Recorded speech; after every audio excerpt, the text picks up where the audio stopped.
What's up, YouTube? This is Too Raw for TV. So, actress Jo Marie Payton said in a recent interview that one time on the set of Family Matters, Jaleel White actually tried to fight her.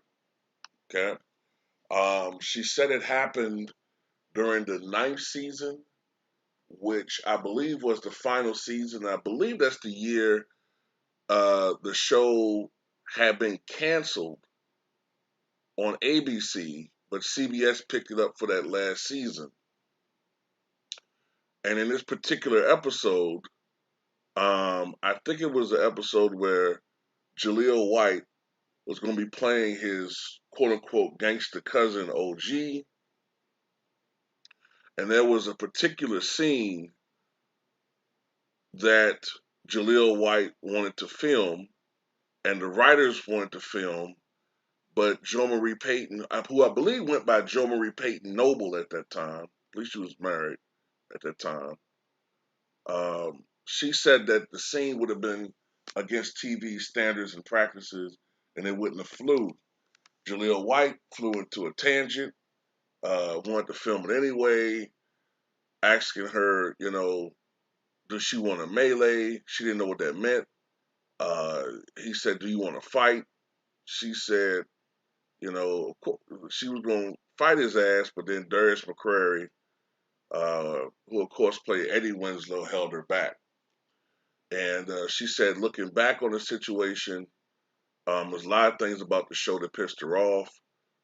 She said that Jaleel White kind of became a brat, which I could kind of understand. I've read and heard about that. Remember, there was this extraordinarily funny, infamous, uh, what was it? This funny ass skit from what was it? Key and Peele, where basically it shows how much power Jaleel White had on that sitcom. As far as how the show just transformed around him. But she said in retrospect, she doesn't harbor as much ill will toward Jaleel White as those who were enablers, those who were the writers and let him get away with everything, writers, and basically modeled,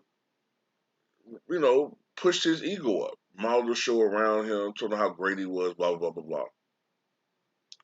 For those of us who were there at the time and those of us who read about the show, Family Matters, which was consistently the highest rated program on their TGI lineup on ABC on Friday nights, aired from 1989 to 1997 on ABC, ran 1 year on CBS, 1997 and 98. And the show started off as a spinoff from Perfect Strangers, where Harriet Winslow's character was an elevator operator, which is sort of like doesn't exist anymore, right? As a job. The show was supposed to have been based upon the Winslows, and it was supposed to have been something like a blue collar version of the Cosbys, right? And in hindsight, had it stayed that way, the show probably wouldn't have ran for more than 3 or 4 seasons, probably. Then, sometime in the first season, the Steve Urkel character gets introduced, and he was supposed to just been a one-time thing. He was so popular, it was such a reaction to the character that he was written into the show as a semi-regular, and then slowly the show just transformed into what should have been, like I said, a more serious, lighthearted comedy into the Steve Urkel show. And it was a phenomenon. If you were a kid back in the early '90s, it was Urkel toys and the Urkel dance. And, for a while, I would say 91, 92, 93, he was a phenomenon. And a lot of the cast members resented that shit. The older cast members, it didn't show it didn't show on the television program, but the complexity of the show did change.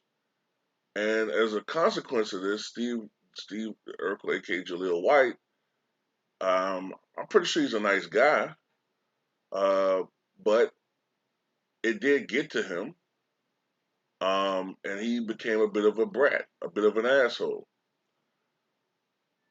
Also, one other thing I do remember when she said that she was getting ready to fight him, right? This would have been on CBS. That must have been right before they replaced her. She was unceremoniously fired and replaced. Oh, I can't think of her name, but she played Gina's mother on Martin. She replaced her, and no disrespect to her, she's a great actress, and when she was young, she was fine as a motherfucker. She was still fine when she was right there. But I'm sorry, man, I love women. But anyway, she was a great actress, but she couldn't replace Jo Marie Payton. And Jo Marie Payton also talked about how she thought it was really disgusting how they got rid of Jamie Foxworth, who was the younger daughter who just disappeared from the show. And as we all know, who have read about Jamie Foxworth and know about her, her life deteriorated afterward. Man, she got into pornography. Um, those of you who are interested, she had a brief career as a porn star named Crave. I'm pretty sure you guys, if you didn't know that, you're going to be doing your little research right now. Just searching for creative and research purposes. I understand that. But she had a brief career as a porn star named Crave and got hooked on drugs and, reportedly has gotten her life together. But yeah, man, behind all these sitcoms, man, it's a lot of bullshit, man, that goes on behind the scenes. But I just thought that'd be interesting to share, man. Tell me what you guys think.